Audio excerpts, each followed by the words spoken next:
Hello नमस्कार, आप कैसे हैं। दी नॉलेज नेटवर्क में आप लोगों को फिर से स्वागत है। तो हाँ, ये वीडियो उस बच्चे के लिए है जो साइंस से बिहार बोर्ड के एग्ज़ाम देने वाले हैं। वो ऐसा बच्चे के लिए ये वीडियो है जो केमिस्ट्री में अभी तक तो कुछ नहीं पढ़ा है।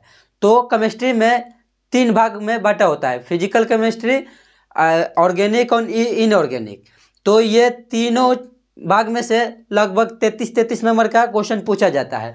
तो वो उस बच्चे के लिए ये वीडियो है जो अभी तक बिहार बोर्ड में एक कुछ भी पढ़ाई नहीं किया है। ये जितना इस पे क्वेश्चन लिखा गया है, इसमें आप लोगों को लिखने वाले यानी कि 35 नंबर का लिखने वाले क्वेश्चन आता है ना, तो उसमें से आप कम से कम, क्या बोले, कम से कम में इसमें से आप 10 नंबर लिख दीजिएगा, आपको 10 नंबर आ जाएगा। बस इस वीडियो में इतना का आप आंसर आप याद कर लीजिए। ये 22 क्वेश्चन है ना, 22 का आंसर आप किसी भी प्रकार से याद कर लीजिए। आपको एग्जाम में यहाँ से फिक्स है कि 2-4 क्वेश्चन आएगा ही आएगा। ठीक, तो सबसे हमारे मतलब हमको सबसे आसान केमिस्ट्री में लगता है तो वो फिजिकल केमिस्ट्री होता है। तो चलिए, हमें पूरा उम्मीद है कि आप भी इस वीडियो को देखकर ये 22 क्वेश्चन का आंसर तैयार कर और अपने एग्जाम में बढ़िया मार्क्स ला सकते हैं। यदि आप पूरे क्लास किए हैं यानी कि ऑफलाइन कहीं क्लास किए हैं तो वो आपके लिए तो ऑर्गेनिक और इनऑर्गेनिक सब ठीक है। तो ये बच्चे उसके लिए है जो कभी अभी तक मतलब एक भी क्लास किए नहीं है। तो चलिए, हम लोग बिना टाइम गवाए हुए इस वीडियो को स्टार्ट करते हैं और आप इस वीडियो को शुरू से लेकर अंत तक बने रहिएगा। तो हम कुछ का आंसर भी बता देंगे। यदि आपको आंसर नहीं मिला तो आप कमेंट बॉक्स में लिख सकते हैं, तो हम आपको आंसर लिखा हुआ आंसर आपको हम व्हाट्सएप कर देंगे। ठीक, तो चलिए हम लोग बिना टाइम गवाए हुए इस वीडियो को स्टार्ट करते हैं। देखिए, केमिस्ट्री है बीबीआई 2025 के लिए है। ठीक, देखिए पहले में क्या है, क्रिस्टलीय ठोस एवं अक्रिस्टलीय ठोस में अंतर लिखे। क्या है, देखिए बिहार बोर्ड किसी भी प्रकार से क्वेश्चन पूछ सकता है। देखिए पूछेगा कि क्रिस्टलीय ठोस क्या है, उसके उदाहरण दे या उदाहरण सहित समझाए। देखिए दूसरा में भी यह भी पूछ सकता है कि अक्रिस्टलीय ठोस का है, उसको उदाहरण भी समझाए। तो आप सब के लिए भी तैयार होकर जाइएगा। उसके अंतर भी पूछे तो अंतर भी तैयार हो गए। देखिए यहाँ से 3 क्वेश्चन बना। ठीक, तो तीनों क्वेश्चन को आप तैयार रहिएगा। क्रिस्टलीय ठोस, अक्रिस्टलीय ठोस। देखिए क्रिस्टलीय ठोस के रावेदार ठोस, अक्रिस्टलीय के वेरावेदार ठोस भी कहते हैं। ये आप अभी नोटबुक में लिख लीजिए। क्रिस्टलीय को रवेदार ठोस, अक्रिस्टलीय को विरवेदार ठोस भी कहते हैं। तो इसका कुछ एग्जाम्पल भी होता है और इसका परिभाषा भी होता है। यदि आप कहीं ऑफलाइन क्लास किए हैं तो उसको मतलब वो टोटल नोट्स में से आप एक शॉर्ट नोट्स बना लीजिए। शॉर्ट नोट्स का मतलब होता है कि आप जितना वीवीआई क्वेश्चन मिला उसका आंसर केवल एक कॉपी में लिख लीजिए। क्योंकि देखिए, आप एग्जाम देने जाइएगा, जाते समय आपको पूरा नोट्स पढ़ने के समय मिलेगा नहीं मिलेगा। तो वीवीआई नोट्स पढ़ कर जाइएगा तो आपके भेजा में क्वेश्चन आंसर घूमते रहेगा। देखिए मान लीजिए कि कोई नहीं पढ़े हैं, वो कभी पढ़े हैं क्लास में तो वो धुंधले याद रहेगा तो वो भी लिख दीजिएगा। तो शॉर्ट नोट्स बनाने का फ़ायदा है कि आप 1 घंटा या 2 घंटा में पूरा केमिस्ट्री पढ़ सकते हैं। ठीक, तो पहला क्वेश्चन है। दूसरा का क्वेश्चन को में देखिए, दूसरा का क्वेश्चन में है संयोजन क्या, सहसंयोजक ठोस, सहसंयोजन ठोस को नेटवर्क ठोस भी कहते हैं। ये क्वेश्चन जो है ये बहुत बार ये सब क्वेश्चन बिहार बोर्ड में पूछा गया है। सहसंयोजक ठोस या नेटवर्क ठोस, देखिए कभी सहसंयोजन ठोस पूछेगा, कभी नेटवर्क ठोस भी पूछेगा। तो आप सब ये नाम में कभी कंफ्यूज नहीं होइएगा। ठीक, तो नाम भी याद रख लीजिएगा। इसका भी आंसर 3 नंबर में देखिए कि 3 नंबर में है कि कांच का ठंडा द्रव क्यों कहते हैं। कांच का ठंडा द्रव या शीतल द्रव भी क्यों कहते हैं, ऐसे भी पूछ सकता है। तो देखिए कांच को ठंडा द्रव हम लोग कैसे कहते हैं। देखिए कांच का अवयवी कण एक दूसरे के साथ बहुत दूर दूर बना होता है।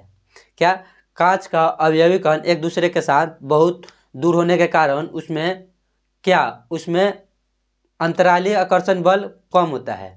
तो उसमें वायु कण मतलब वायु उपस्थित ज़्यादा होगा, तो इसके कारण उसमें ऊष्मा की मात्रा कम रहेगी। तो उसे शीतल द्रव या ठंडा द्रव भी कहते हैं। बस अपनी भाषा में लिखना है कि कांच का अवयवी कण एक दूसरे के दूर होने के कारण वो ठंडा द्रव होता है।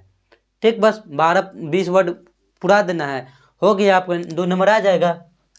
देखिए लवण सेतु का कार्य क्या होता है। तो लवण सेतु आप कहाँ पढ़ने के लिए मिलेगा, तो ये मिलेगा रासायनिक इलेक्ट्रोड भी हो वैद्युत रसायन में मिलेगा। ठीक, वहाँ पे बहुत आसान बहुत फाइंड के साथ वो आपको, आप कहीं ऑफलाइन क्लास किए होंगे तो वहाँ से आप लिख सकते हैं। यदि आपको लिखने में सक्षम नहीं है, आप लिखा हुआ मतलब नोट्स का चाहते हैं तो कमेंट बॉक्स में मैसेज कीजिए या व्हाट्सएप नंबर एक देंगे, उस पर मैसेज कीजिए और हमसे फ्री में आसानी से लेकर पढ़ते रहिए, आप एग्जाम में बढ़िया मार्क्स लाइए। 5 नंबर में है पैकिंग की प्रगुणता एवं संकुलन क्षमता किसे कहते हैं। देखिए 5 नंबर में क्या है, पैकिंग प्रगुणता और संकुलन क्षमता भी बताना है। देखिए 6 नंबर में है क्रिस्टल के अपूर्णता या दोष। देखिए क्रिस्टलीय ठोस, यह फिक्स, देखिए क्रिस्टलीय से संबंधित एक क्वेश्चन आता है, क्रिस्टलीय ठोस पूछेगा या अक्रिस्टलीय पूछे या रवेदार पूछे या अरवेदार पूछे, क्रिस्टलीय ठोस के दोष पूछे, किसी भी प्रकार से क्वेश्चन यहाँ से पूछेगा ही पूछेगा। ठीक, देखिए हम आप लोगों के लिए एक शॉर्ट नोट्स यानी कि जहाँ से ऑब्जेक्टिव पूछा जाता है अब बच्चा कंफ्यूज हो जाता है, वहाँ के लिए हम आप लोगों को एक वीडियो लेकर आएंगे। वो ट्रिक से मतलब वो किसी से रिलेटेड करके वो हम आप लोगों को याद करा देंगे। वो हर साल आता है लेकिन बच्चे कुछ ना कुछ गलती कर आ जाते हैं। देखिए एक टॉपिक्स लेंगे, वहाँ से 3-4 ऑब्जेक्टिव बनता है, वो हर साल किसी न किसी रूप से पूछेगा तो हम उसको कंफ्यूज दूर कर देंगे। ठीक, क्रिस्टलीय अशुद्धता दोष किसे कहते हैं, क्या अशुद्धता दोष किसे कहते हैं, इसको भी याद रख लीजिएगा।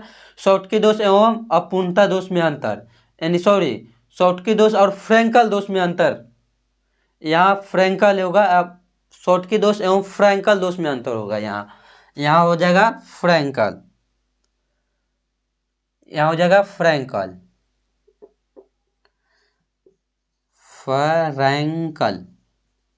शॉर्टकी दोष एवं फ्रैंकल दोष में अंतर। देखिए मोलारता एवं मोललता में अंतर। देखिए मोलारता और मोललता में अंतर एकदम आसानी से कैसे लिखेगा। देखिए मोलारता को हम लोग बड़ा एम से सूचित करते हैं और मोललता को हम लोग छोटा एम से सूचित करते हैं। ठीक, एक अंतर यही हो गया। और अपने आसानी से यदि आप चाहते हैं तो चैनल को सब्सक्राइब करें और अगले वीडियो के लिए तैयार रहिए। कमेंट बॉक्स में लिखिए, हम आप लोगों के लिए लेके आएंगे, मुंजवानी याद करवा देंगे। रॉयल का नियम, रॉयल का नियम लिखे, ये भी VBI क्वेश्चन है। अनुसंख्या का गुणधर्म क्या है, अनुसंख्या का गुणधर्म लिखे, अनुसंख्या का गुणधर्म। ठीक, इसका हेनरी का नियम क्या है, हेनरी का नियम या हेनरिक स्थिरांक। देखिए हेनरी का नियम या हेनरिक स्थिरांक ये भी क्वेश्चन पूछा जाता है। 1/2 गुणांक के लिखे, क्या होता है 1/2 गुणांक को भी लिखना है। ठीक, देखिए यदि आप लोग इसको आंसर चाहते हैं तो हम आप लोगों को 10-10 शिफ्ट करके 2 वीडियो के माध्यम से हम आप लोगों को वीडियो के माध्यम से ही आंसर भी याद करा देंगे। ठीक, तो यदि आप चाहते हैं तो कमेंट बॉक्स में मैसेज करें। उसके बाद कोलरॉस का नियम को लिखे, क्या है कोलरॉस के नियम को लिखे। उसके बाद मानक इलेक्ट्रोड विभव को लिखे, क्या मानक इलेक्ट्रोड विभव को लिखे, मानक इलेक्ट्रोड विभव के लिखे। मानक इलेक्ट्रोड विभव किसे कहते हैं और उसका जो समीकरण होता है उसको लिखना है। देखिए ये जो हेनरिक स्थिरांक है 1/2 गुणांक है, कोलरॉस का नियम है, मानक इलेक्ट्रोड नर्नस्ट समीकरण है, ये रॉल्ट का नियम है। ये देखिए 5 क्वेश्चन ऐसा है ये हर साल एक क्वेश्चन पूछेगा ही पूछेगा, हर साल फिक्स है कि एक साल ये पूछेगा ही पूछेगा। ये 5 में से एक साल कोई ना कोई पूछेगा ही पूछेगा। तो आप यदि 5 को 6 को याद कर ले, आपको 2 दूनी 4 नंबर फिक्स है, 4 नंबर आ गया। ठीक, उसके बाद औसत दर एवं औसत वेग में अंतर लिखना है, क्या औसत दर और औसत वेग में अंतर लिखना है।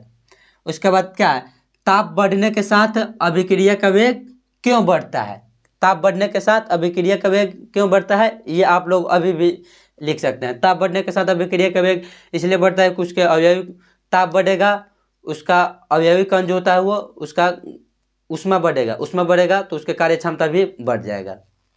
ठीक, देखिए क्वेश्चन नंबर 19 में क्या है अभिक्रिया वेग एवं वेग स्थिरांक में अंतर लिखे, क्या अभिक्रिया वेग एवं वेग स्थिरांक में अंतर लिखने के लिए आप कॉलम बनाकर लिख लीजिएगा। देखिए हर साल एक ना एक अंतर भी आता है। ठीक, तो आप ये भी ध्यान रखिएगा। अभिक्रिया की कोटि लिखे, अभिक्रिया की कोटि। देखिए ये जो कोटि है ना, ये कोटि है कि ये 5 नंबर में भी क्वेश्चन पूछता है। क्या पूछेगा, प्रथम कोटि अभिक्रिया का समीकरण प्रूफ करे, प्रथम कोटि पूछ देगा, शून्य कोटि पूछ देगा या छदम कोटि अभिक्रिया पूछ देगा। ये 3 यदि आप कोटि पढ़ के गए तो आपके 7 नंबर कहीं नहीं जाएगा। देखिए ऑब्जेक्टिव में भी 1-2 क्वेश्चन यहाँ से पूछता है, अब आएगा समीकरण सिद्ध करने के लिए तो 5 नंबर में वहाँ से आएगा, यानी कि मिनिमम 8-7-8 नंबर कहीं नहीं जाएगा। बस केवल आप कोटि पढ़ लिए बहुत आसानी से तब। ठीक, तो यदि आप कोटि के बारे में जानकारी चाहते हैं तो मैं ये भी मैसेज कर सकते हैं, हम आप लोगों के एक वीडियो के माध्यम से बस शॉर्ट नोट्स लेकर आएंगे।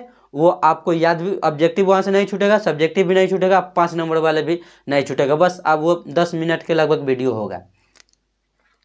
उसके बाद लिखना है लेक्लॉन्च सेल एवं द्वितीयक सेल में अंतर। लेक्लॉन्च सेल को और किस नाम से जानते हैं? तो लेक्लॉन्च सेल को और शुष्क सेल के नाम से भी जानता है। लेक्लॉन्च सेल को और सूखा सेल के नाम से भी जानते हैं।